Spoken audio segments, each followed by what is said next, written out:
அனைவருக்கும் வணக்கம். பிரபல பின்னணி பாடகர் எஸ்பி பாலசுப்ரமணியத்தின் சொந்த ஊர் ஆந்திர மாநிலத்தில் உள்ள கோனேட்டம்பேட்டை. இது திருவள்ளூர் மாவட்டம் பள்ளிப்பட்டியிலிருந்து 3 கிலோமீட்டர் தொலைவில் உள்ளது.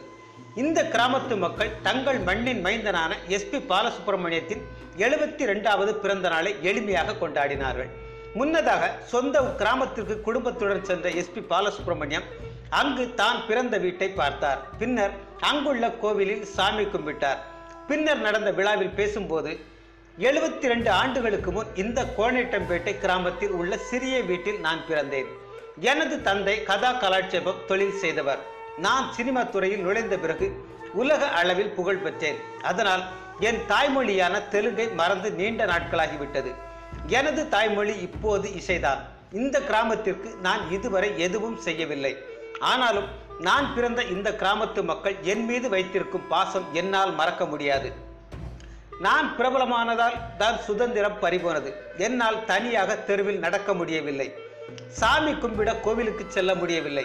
உறவினர்கள் வீட்டுக்கு கூட செல்ல முடியவில்லை. நான் செல்லும் இடமெல்லாம் திரளான ரசிகர்கள் என்னை சூழ்ந்து கொள்கின்றனர்.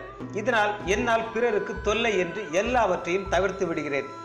என் கிராமத்து மக்கள் என்னை பாலசுப்ரமணியமாக பார்க்காமல் கோனேட்டம்பேட்டை மணியாக பார்த்தால் சந்தோஷப்படுவேன். இனி இந்த கிராமத்திற்கு அடிக்கடி வந்து செல்வேன். ஆடம்பரம் எனக்கு பிடிக்காது.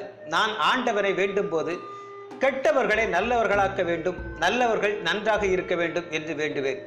இப்போது நம்பியவர்களை கெடுப்பது சர்வ சாதாரணமாக நடக்கிறது.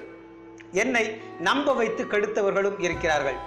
நான் பிறந்த இந்த கிராமத்திற்கு ஏதாவது செய்ய வேண்டும் என்று விரும்புகிறேன். இங்கு உள்ள துலுக்கானத்தம்மன் கோவில் குளம் புதைந்து போய் உள்ளது. தூய்மையான இந்த குளத்தை தூர்வாரி சீர்படுத்த வேண்டும். இதற்காக கண்டிப்பாக உதவி செய்வேன் என்றார் எஸ்பிபி உருக்கமாக. நன்றி.